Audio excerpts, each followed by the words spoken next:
जय गुरु जी सब संगत को और जो इस समय इस दरबार में आए हुए हैं और जो ये सत्संग सुनेंगे आगे, सबका शुक्राना। और सबसे पहले मेरे को गुरु जी का शुक्राना और परमहंसा योगानंद जी का शुक्राना कि उन्होंने ये पुस्तक हमें पढ़ने को दी आगे जनरेशन्स के लिए।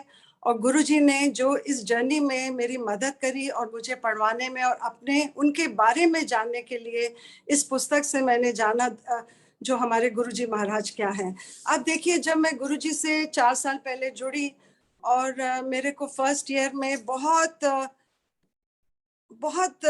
एक्सपीरियंस हुए और गुरुजी किसी और रूप में भी आए और उसके बाद उन्होंने मुझे बहुत दर्शन दिए, सचखंड के दर्शन आए, बहुत पिलग्रिमेजेस कराई, बहुत योगीज गुरुबानी से जुड़वाया। और जो गुरुबानी के जितने जो फेमस पोइट्स जिन्होंने लिखी थी गुरुज, उनसे उनके दर्शन करवाए। गुरु नानक जी के, आपके गुरु गोविंद सिंह जी के पर मैंने मेरे फिर भी मन में एक जिज्ञासा रहती थी। मैं गुरुजी से पूछती थी, गुरुजी आप क्या हैं, आप लाइट कैसे हैं? क्योंकि 2 साल से संगत जी मेरे ज्योत में रोज दर्शन होते हैं और गुरुजी ने मुझे एक ऐसी आंखों की शक्ति दी है कि मैं उनके वो दर्शन को पहचान सकती हूँ। as Ruby says that you can see your beloved only through his eyes, not with your own eyes।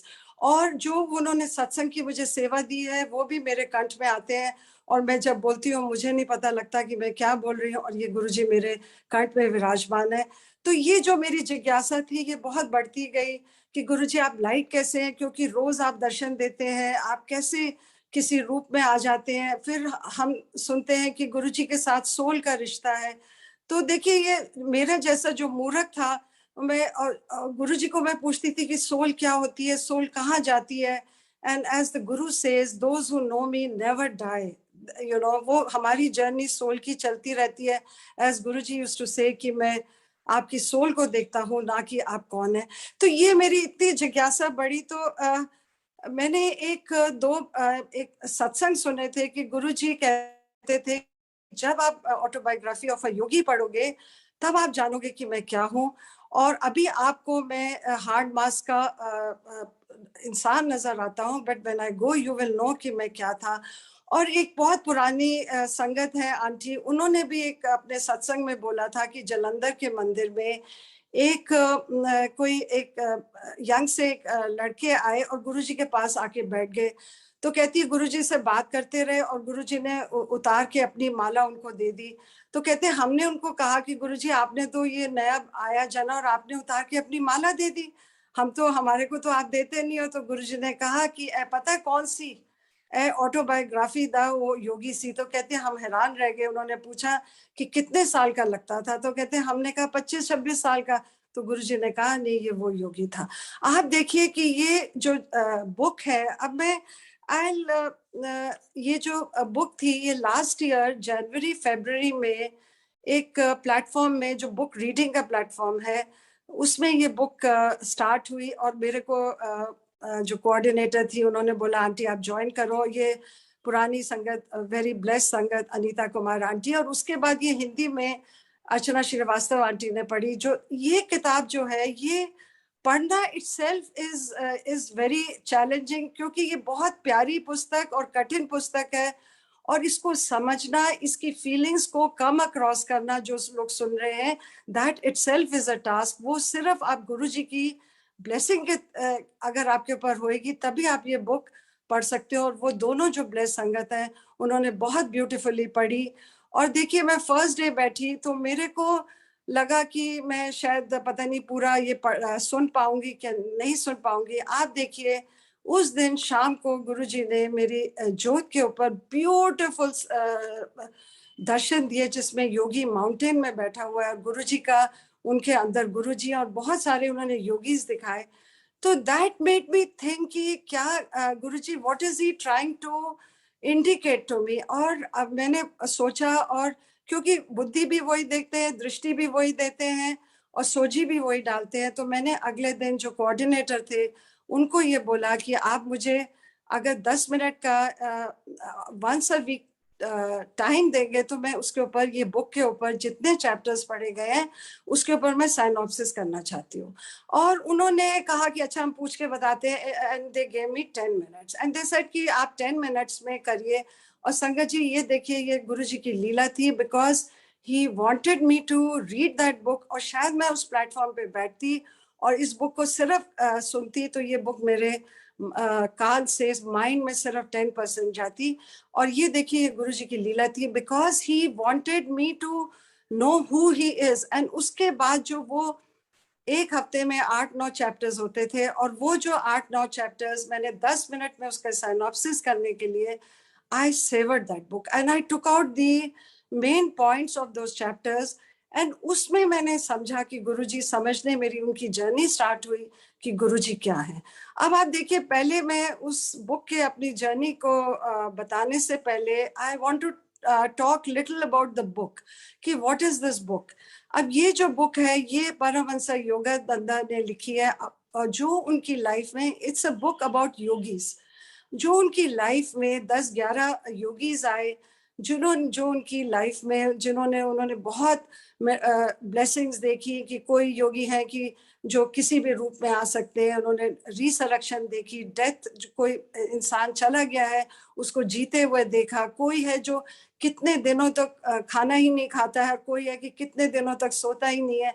But the ultimate 2 gurus of this book are Lahiri Mahasaya and his guru Yukteswar Giri. और ये जो 2 गुरुज हैं, they are treated the book preface में, जो American preface में जिसने लिखा है, उसने ये बोला कि ये सेज क्राइस्ट लाइक सेजेस हैं।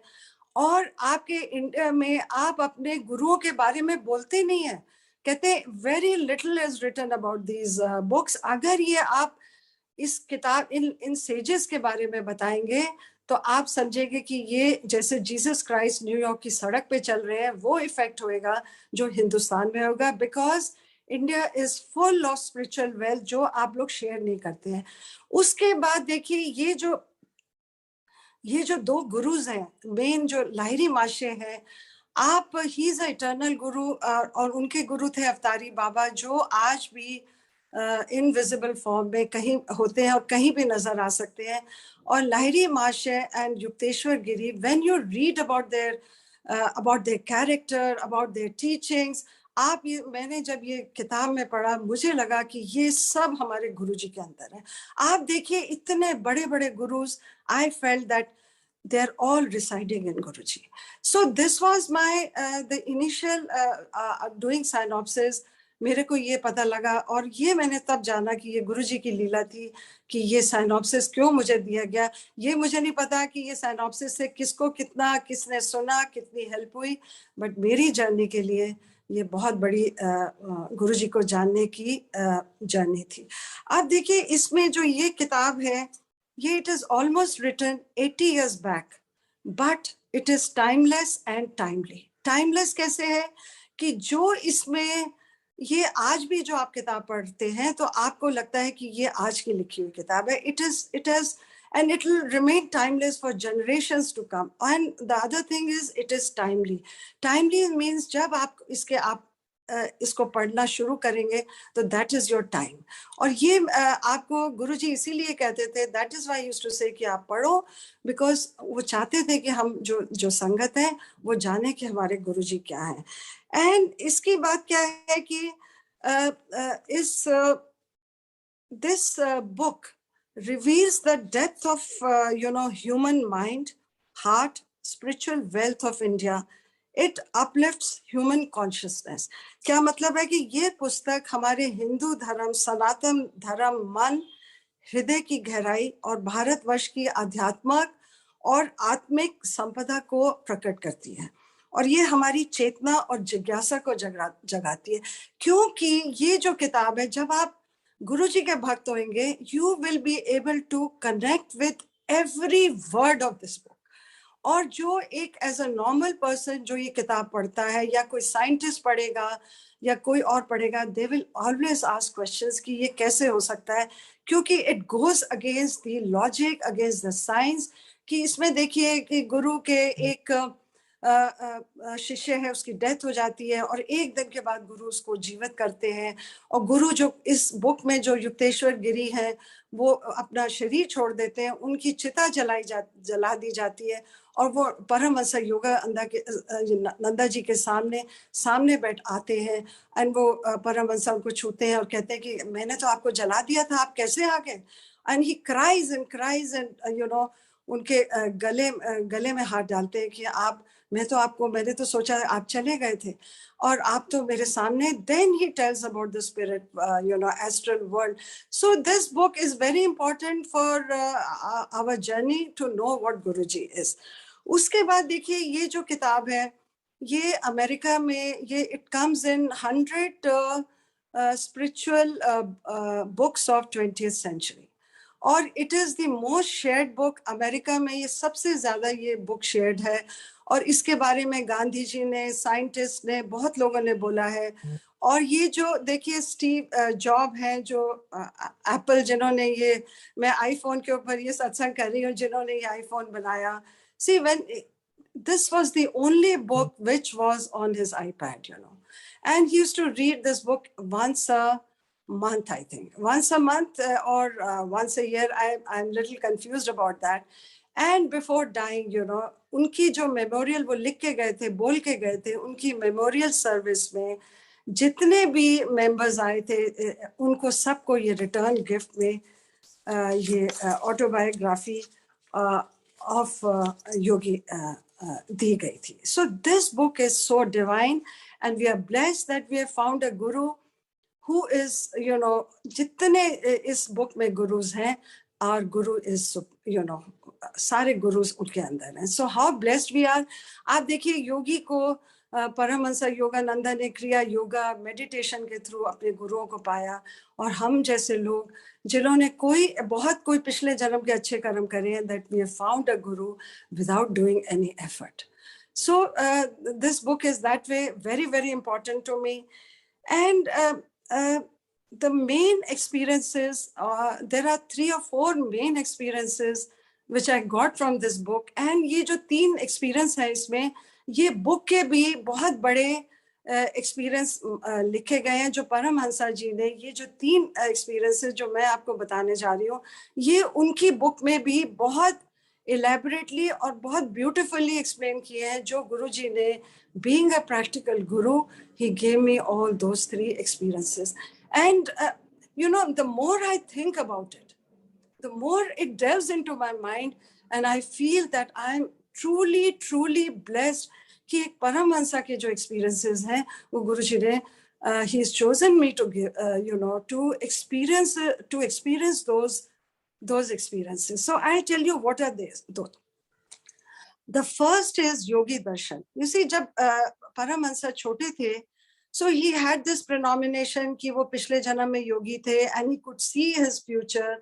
And as the saying goes, जितने yogis होते हैं, they know about their past lives and it is their journey in life. वो आगे उनकी journeys होती हैं. तो परमहंसा को भी ये prenomination थी कि मैं पहले योगी था. And he used to see images of yogis sitting in the mountains. जब वो उनकी आंखें बंद होती थी तो उनको फ्लैश लाइट आती थी और उनको योगीज बैठे आते थे.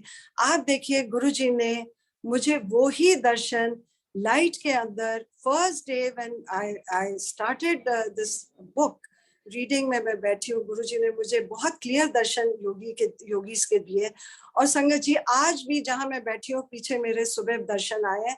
और ये जो भी कोई ये दर्शन देखना चाहता है, they can, I can send them personally because they are very, very divine darshans. They cannot be put on a platform to be seen like that. They are so pure and pristine darshans. उसके बाद देखिए, और ये उनको the second important point in the book is mention of Divine Mother.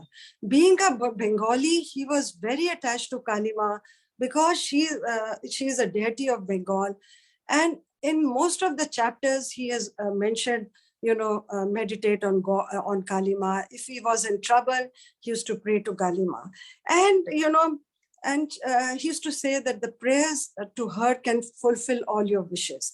And another thing, you know, he used to say, the Kali Mama used to say, it is I who have watched over life, over afterlife. It is I'm the mother of life after life. आप हमारे पिछले जन्म में भी, उससे पहले भी, who's our eternal mother, and she's that divine mother. And later on, he explains that how he, the divine mother completes his his grief of his losing his mother. And Sangatji, you will not believe that my grief of my losing my mother, Guruji gave me this divine mother's darshan and completed my my remembrance of my mother, and I took her. Now I take her as my mother, as Guruji. तो ये मेरा बहुत बड़ा सत्संग था, मैंने आपको पहले भी शेयर किया था, और प्रोबेबली जब हम नेक्स्ट ये पढ़ेंगे और ये इंसिडेंट एक्सप्लेन करते हैं परमहंस जी, then I'll tell you my divine journey. But Guruji gave me darshan of divine mother to tell me that that she is with me, and he completed my agony of 42 years, which Paramahansa also felt for his mother. For years he grieved for his mother and always questioned God, where are you? Where is my mother? And this is how he connected to me. And another third very divine darshans was when Paramahansa got darshan of eternal of God, light. When the light says that there is a sound, I'm Ishvara, I'm light.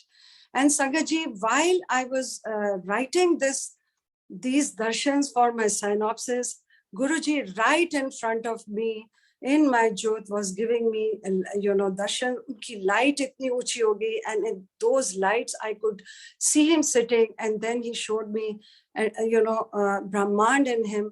और ये बहुत 8-10 दर्शन हैं, और ये दर्शन तब हुए हैं जब मैं लिख रही थी कि when Paramahansa's Guru Yukteswar Giri was giving him darshans of this and telling him that God is not going to mountains, and God is sitting inside you. He's that light. And then he says that you can do your jobs, you can do your duties of life, but God is residing in you. This is what Guruji made me understand, that I'm inside you. Don't seek me here and there. And इस book में ये भी बोला गया है कि जो हम मूर्ति पूजा करते हैं, that is also important. क्योंकि मूर्ति पूजा करने से we can concentrate on that Shakti. So this is the these three experiences. And the fourth biggest experience was that after doing my synopsis, within 15 days, Sangatji, I went to Banaras, and Lahiri Mashe was from Banaras. I went to his house. उनकी मैंने वहाँ पे जो गलियों में Lahiri Mashe मार गए, and I went alone. None of my friends or my husband went with me. And I searched. वहाँ इतनी छोटी गली थी संगत जी कि अगर उसमें 2 या 3 जने साथ चलेंगे, they'll not be able to fit in. And somebody I saw sitting outside, I asked him, and he took me to Lahiri Mashe's house. Of course, the house was locked, but his name was written. And I stood there, folded my hands, and cried. And I told that fellow that कि आप मेरी photo खींचो. आप संगत जी, आप मानेंगे नहीं कि बाद में मैं फोटो देखती हूँ, मेरे कैमरा में there is an invisible hand which has come, which has red color का bones का hand आया. It is not just a flesh. No, और कोई हमारे साथ नहीं था. उसके बाद देखिए वो जना आगे 2 घर छोड़ के इनका लहरी माशे का उनका आश्रम है, छोटा सा घर है जहाँ पे वहाँ पे क्रिया योगा करी जाती है, लोग आके विजिट करते हैं.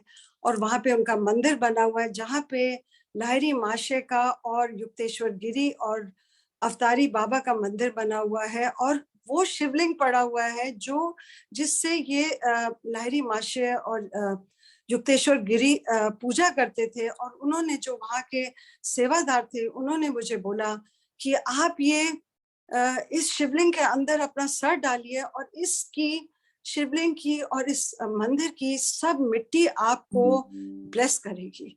और वहां पे अवतारी बाबा की केव है, उन्होंने वहां खोली और वहां पे मेरे को दर्शन कराए। I have all the pictures, photographs of those places. और उसके बाद वो बहुत सुंदर छोटा सा आश्रम है, वहां आके लोग कई लोग जो बहुत सीरियस होते हैं वो लोग आके वहाँ क्रिया योगा मेडिटेशन करते हैं।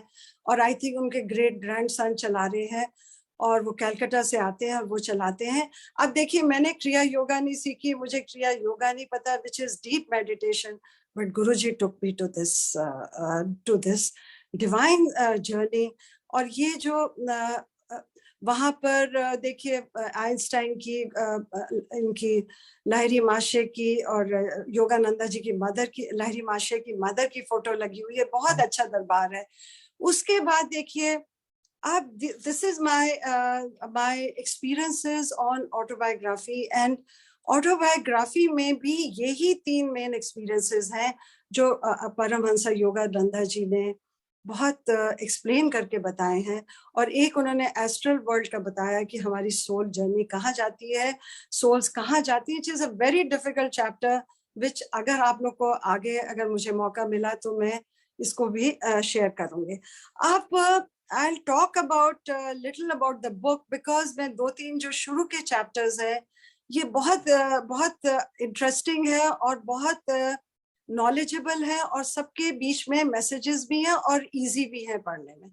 तो देखिए, ये जो परमहंस योगानंदा जी थे, ये 1893 में गोरखपुर में एक बंगाली क्षत्रिय फैमिली में पैदा हुए, और इनके जो पेरेंट्स थे बहुत लविंग फैमिली थी। He was the 4th child out of 8 children, तो second son and 4th child. और इनके मदर फादर में बहुत प्यार था, आपस में बहुत ही एज अ फैमिली यूनिट रहते थे। मदर थी, she was love, only love, and father थे वो, he was very educated, mathematician, logic mind था, और उन्होंने अपने बच्चों को बहुत अच्छी तरह पाला। और इनकी मदर को ये पता था कि जो ये मेरा बेटा है ये योगी बनेंगे, and he was born as a very weak child. तो उनकी मदर उनसे बहुत प्यार करती थी, और अपने इसमें 1-2 बड़े प्यारे इंसिडेंट्स हैं जिससे हमारे को टीचिंग भी मिलती है, और टीचिंग और मैसेज मिलता है कि हमको अपनी लाइफ में कैसे क्या सोच रखनी चाहिए, क्या कैसे लीड करना चाहिए। एक है कि यूज ऑफ वर्ड्स, कि हमें अपने मुंह से क्या बोलना चाहिए और क्या नहीं बोलना चाहिए। क्योंकि गुरुजी से जुड़ने से पहले हम लोग देखिए कितनी फालतू की अपनी निंदा करते थे, बातें करते थे। In this book, Paramahansa says that how he learned to be, how he learned to use the right words. बचपन में क्या होता है कि उनकी एक बार सिस्टर को फोड़ा हो जाता है, एंड बहुत वो दवाई मांगती है, तो वो क्या करते हैं कि दवाई अपने हाथ में लगाने लग जाते हैं और बोलते हैं कि मैं देखना तुम्हारा कल डबल हो जाएगा और मेरा यहाँ पे फोड़ा आ जाएगा। तो इस सिस्टर से कि तुम गलत बात क्यों बोलते हो, तो कहते हैं नहीं ऐसे होगा। देखिए अगले दिन क्या होता है कि उनका वो फोड़ा हो जाता है। Then the mother tells him, and mother tells him, use the right words. कभी आप negative words नहीं use करिए, because they can explode like a bomb. और दूसरा क्या है कि अमृत आप बोलिए जो जिसमें अमृत बहता है, ना कि जहर। आप देखिए जहर बहेगा तो वो उन्होंने पस की तरह उनके फोड़ा हो गया। एंड देन ही सेज कि ये मुझे याद दिलाने के लिए ये निशान उनकी जिंदगी भर उनके हाथ में रहा। एंड देन ही सेड कि उसके बाद मैंने सीखा कि मैं वर्ड्स, वही अपने वर्ड्स को संभाल के रखता था। और मेरे जो मैंने अपनी स्पिरिचुअल जर्नी में जो मैंने लेक्चर्स दिए और जो मैं लिखा, जो मैंने किताबें लिखी, वो जो मैंने अपनी सोच और जो मैंने वो वर्ड्स को मैंने वहां पे इस्तेमाल करा। So this was a very big message for all of us. और जो यंग है उनके लिए तो ये बहुत बड़ा मैसेज है कि हमको अपने अल्फाज को बहुत सोच समझ के बोलना चाहिए। और ये ही जपजी साहब में अक्षर के बारे में भी बहुत लाइनें आई है, अगर आप जपजी साहब पढ़ते हैं उसमें भी अक्षर की बहुत वैल्यू बोली गई है कि इसी के द्वारा आप लिखते हैं, इसी के द्वारा आप सब पढ़ते हैं तो आप उसका ध्यान से यूज करिए। Another very beautiful incident was on charity, कि दान का क्या मतलब होता है। अब देखिए इनकी जो मदर होती है, दोनों माताजी पिताजी बहुत दान करते हैं, पर एक बार क्या होता है कि उनकी मदर जो होती है वो अपने महीने के खर्चे से ज्यादा दान कर देती है। तो इनके फादर का बहुत उनका उनको डांटते हैं, झगड़ा हो जाता है, वो नाराज भी हो जाती है। तो वो समझाते हैं कि आपको पैसे की वैल्यू होनी चाहिए। कहते हैं इवन अ रूपी काउंट्स। देखिए जब आपके पास पैसा है तो आपको इतना उसकी वैल्यू नहीं होगी, जब आपके पास पैसा नहीं होगा तो आपको पता लगेगा कि what money means, you no.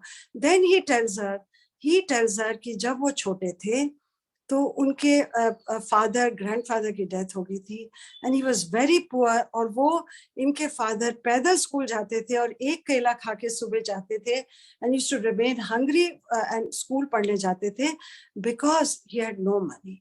And he said कि जब मुझे कॉलेज जाना था तो मैंने एक जज के आगे मैंने अरदास एप्लीकेशन लगाई कि मुझे 1 रुपए की स्कॉलरशिप चाहिए। तो उन्होंने मुझे रिफ्यूज कर दिया कि इवन 1 रुपए मैटर्स। आप देखिए आज ये जज ने अगर उनको ये दिया होता तो शायद इस किताब में उनका नाम होता। और मैंने कहीं पढ़ा था कि गुरुजी कहते थे कि कार्य और कर्म ये आप दोनों करिए, जिसमें कर्म जो सबसे बड़ा है वो बच्चों को एजुकेट करना। अगर आप किसी को एजुकेट कर सकते हैं, चाहे पढ़ा सकते हैं, चाहे फाइनेंशियली कर सकते हैं, वो आप करिए। तो ये देखिए these are very very beautiful learnings। and then परमहंसा को जब भी कभी कोई सोचते थे तो वो अपने काली माँ को प्रेयर करते थे।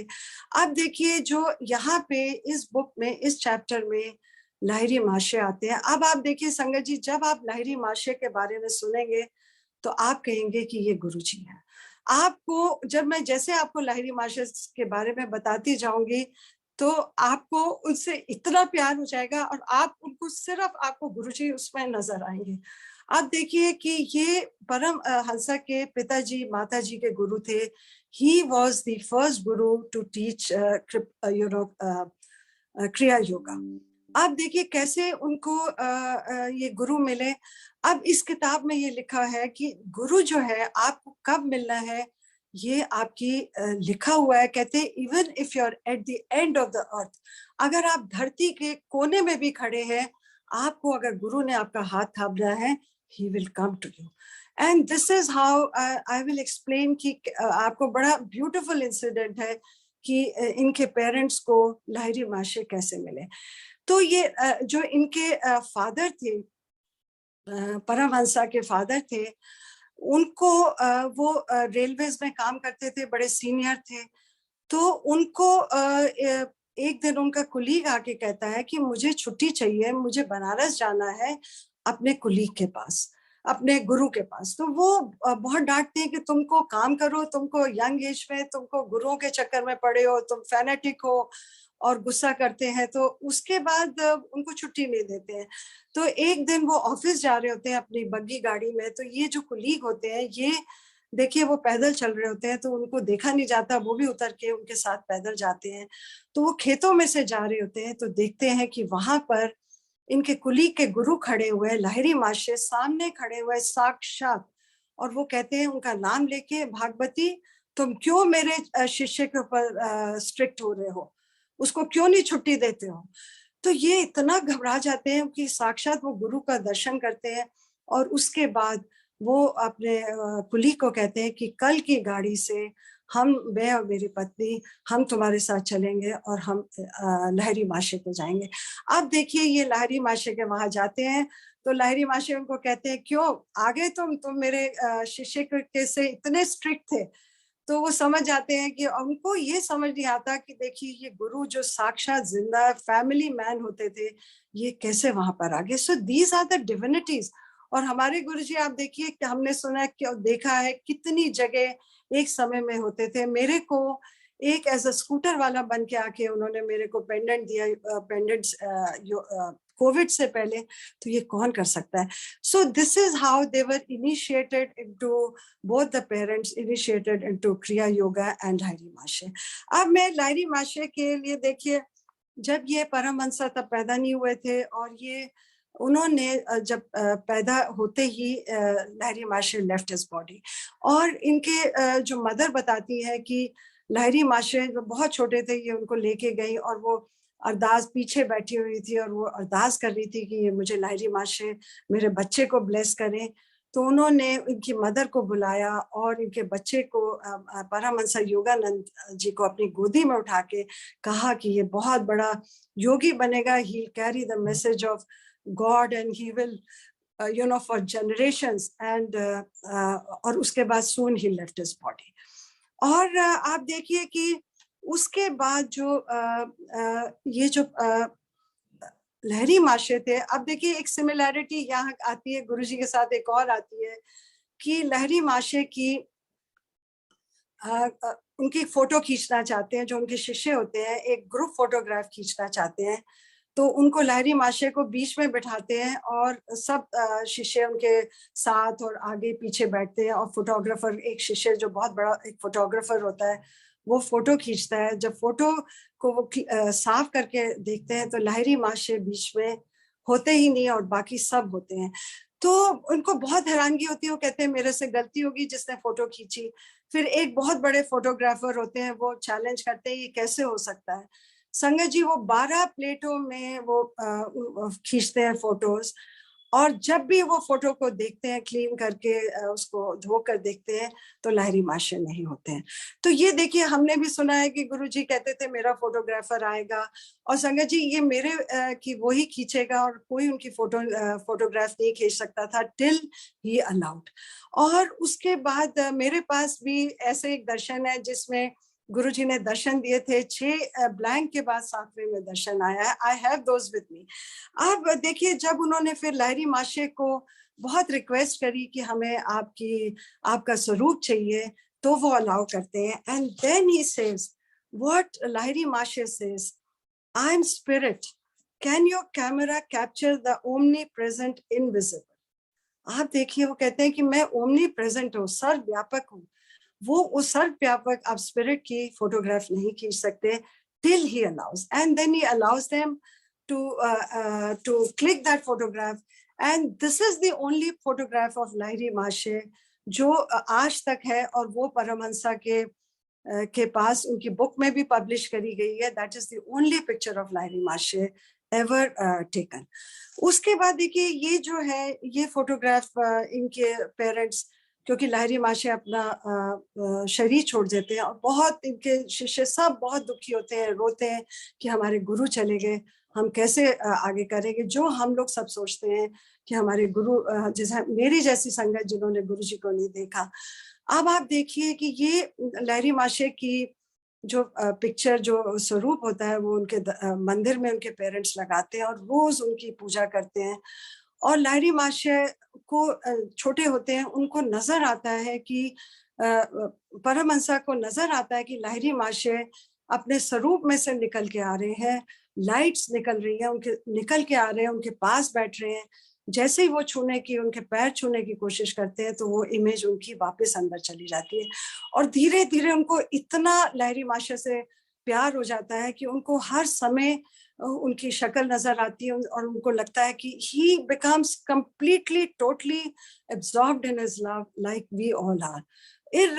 उनको मैग्नेट की तरह लहरी माशे खींचते हैं। और एक बार क्या होता है कि लहरी माशे बहुत ये परमहंसा बहुत बीमार हो जाते हैं, उनको कॉलरा हो जाता है, सब डॉक्टर्स जवाब दे देते हैं। तो उनकी मदर कहती है कि आप गुरु को देखो और उसके आगे उसको सिर्फ देखो, अरदास करो और देखो कि वो तुमको क्योर करेंगे। और संगत जी वही होता है कि लहरी माशे के स्वरूप में से लाइट निकलती है और परमहंस योगानंदा जी के पूरी बॉडी पे वो लाइट आती है। And after that he gets cured of severe cholera and he becomes fine. तो यही देखिए कि हमारे गुरु जी भी कैसे कितने लोगों को उन्होंने क्योर किया, कितना उन्होंने हम सबको क्योर कर रहे हैं, हमको जिंदगी बख्श रहे हैं। ये कौन कर सकता है? ये हमारे गुरुजी कर सकते हैं। और उसके बाद उनको साक्षात नजर आने लग गए और उन्होंने फिर रियलाइज किया कि मैं क्यों ये सब मांगता हूँ गुरु कि आप मुझे नजर आओ, वो उनको अपने अंदर अब पाने लगे। और वो ही हम सब संगत का हो रहा है कि हम गुरु जी को अपने अंदर पाते हैं, ना कि हमें उनको बाहर ढूंढना है। और जो भी वो दिखाते हैं that's his grace on us, और जो हमको गुरु जी को अपने अंदर पाना है। आप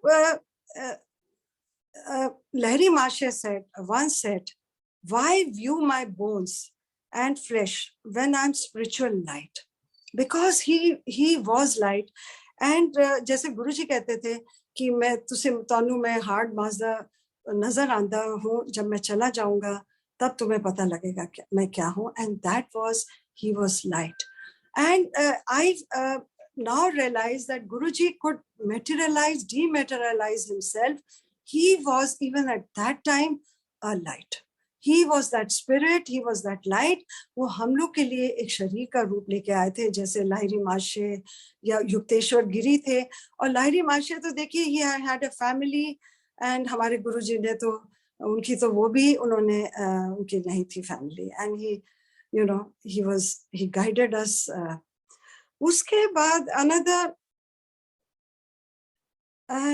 another very beautiful similarity I felt कि जो लाहिरी महाशय थे उनकी शक्ल से आप ये नहीं बता सकते थे कि वो कौन सी कास्ट के हैं, कौन सी नेशनैलिटी के हैं.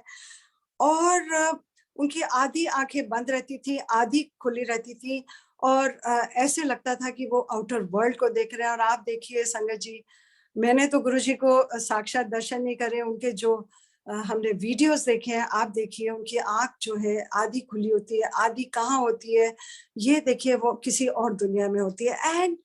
And he was aware to the spiritual awareness of every sangat sitting in that darbar. और लाहिरी महाशय को हर संगत का पता होता था कि वो कौन से किस लेवल के, उनकी क्या स्पिरिचुअल अवेकनिंग है. और ऐसे ही हमारे गुरुजी को पता होता था कि हम कितने हमारी कितनी स्पिरिचुअलिटी से हम जुड़े हुए हैं.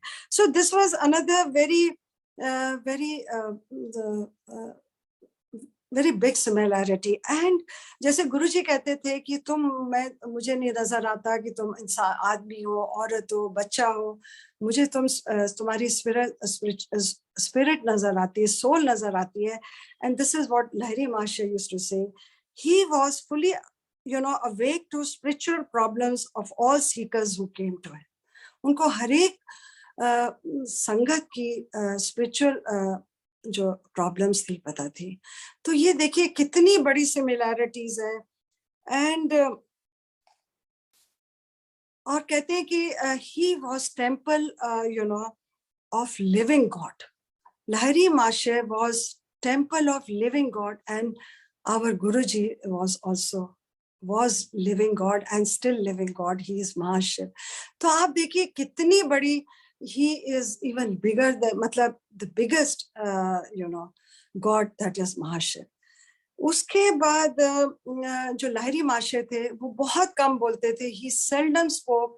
और जब बोलते थे, जब बहुत जरूरी होता था, कुछ ही वर्ड्सों में. और ये ही हमारे गुरुजी हैं कि बहुत कम बोलते थे, और तब बोलते थे कि जब उसका मीनिंग होता था, and that was for ever. What ever he spoke came true. और यही लाहिरी महाशय का था. और एक another similarity I felt was कि लाहिरी महाशय को, ही वाज नॉलेज, उनको सब स्क्रिप्चर्स आते थे, सब पता था, बट उनके जो माइंड में थे वो उनके अपना डिवाइन लाइब्रेरी होती थी. वो किसी टाइम भी कुछ बोल देते थे, और अपनी संगत को बोलते थे कि आप जो श्लोक्स हैं उनको एक्सप्लेन करो, अपनी लैंग्वेज में करो, अपने एक्सप्रेशंस करो, ना कि रटा हुआ करो. So this is so similar to Guruji. Guruji जो हमसे सत्संग करवाते थे और जो कराते थे कि आप, और जो भी हमारे गुरुबानी है या कुछ और भी है, हमको अपने ही इंटरप्रिटेशन उसकी गुरुजी सिखाते हैं. So this was another very beautiful similarity. उसके बाद देखिए एक और बहुत बड़ा इसमें इंसिडेंट है अबाउट गिविंग आई साइट. लहरी महाशय का एक शिष्य होता है रामू नाम का, जो ब्लाइंड होता है और वो बचपन से ब्लाइंड होता है उसकी। तो ये जो एक शिष्य उनको कहता है कि तुम गुरु से क्यों नहीं कहते हो कि तुम्हारे को आंखें दे। तो कहता है कि मैं वर्ल्डली चीजें नहीं मांग सकता उनसे। और वो उनकी सेवा करता रहता है, उनके पंखा झलता है, तो वो कहता है नहीं तुम मांगो। तो वो लहरी महाशय को बोलते हैं कि मैं आपको देखना चाहता हूँ, आप मुझे आंखें दीजिए। तो लहरी महाशय कहते हैं कि मैं कोई ईश्वर नहीं हूँ, मैं नहीं कर सकता, तुम ब्रह्मा को याद करो। तो वो उनके पैर पैर पड़ जाता है, कहता है नहीं आप मुझे दे सकते हो। तो देखिए संगत जी वो क्या करते हैं, लहरी महाशय रामू को बोलते हैं, दोनों आंखों के बीच में उनका हाथ लगाते हैं और कहते हैं तुम ब्रह्मा को 7 दिन ईश्वर को मेडिटेट करो, याद करो। और देखिए 7 दिन के बाद रामू की आंखें आ जाती हैं। ये कौन कर सकता है, ये सिर्फ ईश्वर कर सकता है। और ये हमारे गुरु जी ने रघुबीर अंकल जी का करा है। और भी मैंने बहुत सत्संग सुने, एक लड़की का पुरानी संगत है, उनकी बेटी का उन्होंने आंखें ठीक करी हैं। और भी लोगों के हमने सत्संग सुने हैं कि जिन्होंने उनकी आंखें ठीक करी हैं। तो देखिए ये कितनी बड़ी सिमिलैरिटीज हैं। उसके बाद ये जो था, ये लहरी महाशय के ऊपर चैप्टर है, फर्स्ट चैप्टर है। और एक जो मैंने आपको वैल्यू फॉर मनी बोला था, उसमें परमहंसा के फादर जो इतने हार्ड वर्किंग थे, जब वो रिटायर होते हैं तो उनके जो एम्प्लॉयज होते हैं ब्रिटिशर्स, वो कहते हैं कि उन्होंने जब नोट करा, अकाउंट्स चेक करे, तो उन्होंने कहा कि उन्होंने तो 3 वर्कर्स के बराबर का काम किया। And at that time in 19th century they gave a compensation of 1,25,000 rupees equivalent to and still उनके फादर को कोई असर नहीं हुआ। उनके बच्चों को नहीं उन्होंने बताया कि मुझे इतना पैसा मिला है। तो उन्होंने कहा कि जो पैसा होता है उससे ना ही हमें बहुत खुश होना है, ना ही उसके लिए शोक करना है। हमने क्या लेके जाना है, हमने सिर्फ ईश्वर का नाम लेके जाना है। उसके बाद now I come to small 1 or 2 more chapters in a very small way। अब देखिए ये जो परमहंसा जी को भी एक दर्शन होते हैं, जहाँ पे वो देखते हैं कि गुरु उनको जो एक गुरु होते हैं जो उनको 2 जगह नजर आते हैं। वो उनके साथ कमरे में बैठे हैं और वही गुरु कहीं और गए होते हैं और वहां से उनको नजर आते हैं। तो ये जो चैप्टर है, ये चैप्टर में इनके परमहंसा के पिताजी अब इनको बनारस भेजते हैं। ये जाना चाहते हैं क्योंकि नहीं, I think I have miss something. Then after that there is a chapter on his mother. देखिए इनकी जो मदर होती है, ये बहुत यंग एज में इनकी डेथ हो जाती है। जब ये परमहंसा 11 साल के होते हैं, तो इनकी मदर है, ये कलकत्ता गई होती है, इनके बेटे की, इनके ब्रदर की शादी होनी होती है। तो परमहंसा को एक मदर की इमेज नजर आती है कि मदर कह रही है मैं बहुत बीमार हूँ, तुम कलकत्ता आ जाओ, मेरे से मिल लो, मैं अब बचूंगी नहीं। तो ये अपने फादर को बोलते हैं। फादर कहते हैं कि तुम्हारी मदर इतनी हेल्दी है। तो ये इनको अगले दिन टेलीग्राम आ जाती है कि आप कलकत्ता आओ, मदर बहुत बीमार है। तो ये जब मदर के पास जाते हैं तो mother is almost dead and then she dies and he is very upset। it takes बहुत रोते हैं उनका, और वो बहुत बहुत रोते हैं। तो वो जब वापस आते हैं तो वो पहाड़ों में भागने की कोशिश करते हैं, बिकॉज उनका घर में दिल ही नहीं लगता। तो उनके ब्रदर ले आते हैं। 1 साल की मदर की डेथ के 14 महीने के बाद इनकी मदर, इनके ब्रदर, इनकी मदर ने एक नोट लिखा होता है, वो उनको देते हैं, जिसमें एक तावीज होती है, वो उनको देता है और कहता है कि मेरी मदर, हमारी मदर बोल के गई है कि ये तावीज तुमको देने के लिए, क्योंकि ये उनको ये तावीज किसी ने आकर दी थी। पंजाब में किसी कोई एक गुरु, एक साधु आया था और उन्होंने कहा कि मुकंदा की मदर को बुलाओ। उनका बचपन का नाम मुकंदा होता था, कि उसको बुलाओ, मैं कुछ देना चाहता हूँ। और उन्होंने उसको बोला कि मैं तुम्हें, तुम अब जब भी कभी नेक्स्ट टाइम बीमार होगी, ये मुझे ऊपर से मैसेज आया है कि जब भी तुम बीमार होगी तुम बचोगी नहीं, और ये तावीज मैं तुमको दूंगा जो तुम अपने बेटे को देना। और जिस दिन ये तावीज उसकी गुमेगी, अपने आप गुमेगी, अपने आप जहां से आई है वो वहां चली जाएगी, उस दिन उसको उसका गुरु मिलेगा। अब आप देखिए वो जो तावीज होती है वो कहता है कि मैं आज नहीं दूंगा, जब तुम कल मेडिटेशन करोगी तब तुम्हारे हाथ में आएगी। अब ये देखिए how scientifically it is just not possible. जो गुरुजी को नहीं जानता उसको ये सब चीजों में एक अचंबा होगा। अब अगले दिन उनकी मदर मेडिटेशन करती है और वो तावीज उनके हाथ में आ जाती है, वो 2 साल उनके पास रहती है, and before dying she gives to her elder son, इनके ब्रदर को। अब ये देखिए तावीज इनके पास रहती है और ये परमहंसा फिर भाग जाते हैं पहाड़ों में, फिर उनको पकड़ के लाते हैं। तो उनके फादर कहते हैं कि तुम पढ़ाई करो, और पढ़ाई करने के बाद तुम जब तुम हाई स्कूल कर लोगे उसके बाद तुम योगी बनना चाहते हो तो तुम फिर चले जाना, पर क्योंकि तुम जब तक पढ़ोगे नहीं तो इसका कोई फायदा नहीं है। तो वो समझ जाते हैं और वो फिर एक बार फिर भागने की कोशिश करते हैं। तब उनको समझाया जाता है, फिर उनको संस्कृत का स्कॉलर रखा जाता है कि तुम अगर योगी तुमने बनना ही है तो तुम ये सीखो कुछ, यू नो पुराणों को पढ़ो और संस्कृत को सीखो। सो this is how is journey continues. और ये संगत जी आज मेरा आज तक का सत्संग है। There are many more other things. उसके बाद गुरु जी परमहंसा को बहुत ऐसे गुरुज मिलते हैं जो उनको हर गुरु से कोई ना कोई टीचिंग मिलती है। Ultimate Guru when he finds is that Yukteswar Guri, and it is very beautifully described. The day he loses his taviz, that day he finds his guru at the एक लेन के अंदर वो साक्षात वो गुरु खड़े हैं, हाथ पूरा खोल के, और ये भाग के उनके गले लग जाते हैं जब एंड ही नोज कि ये मेरे गुरु है, और गुरु को पता है कि ये मेरा चेला है जिसने मेरे को आज मिलना था। सो संगत जी, thank you very much. I will end here because Guru ji की बहुत बहुत आपका शुक्राना। और एंड में आई विल एंड विद अ शब्द, तेरी सेवा तेरी सेवा तेरी सेवा, मुकत जुगत भुगत तेरी सेवा जो आप करावे। तो गुरु जी ये जो आपने सेवा मुझे दी है सत्संग करने की, आपकी उस्तत करने की, उसका शुक्राना। परमहंस योगानंद जी का शुक्राना, सबसे बड़ा शुक्राना उनका कि जो उन्होंने इस बुक से हमको अवगत कराया, हमको गुरु जी के बारे में बताया। तो आपका बहुत बहुत शुक्राना। थैंक यू वेरी मच संगत जी। और ये अगर आपको मेरा सत्संग पसंद आएगा तो we will again carry with other interesting chapters from this book. Thank you very much. Thank you.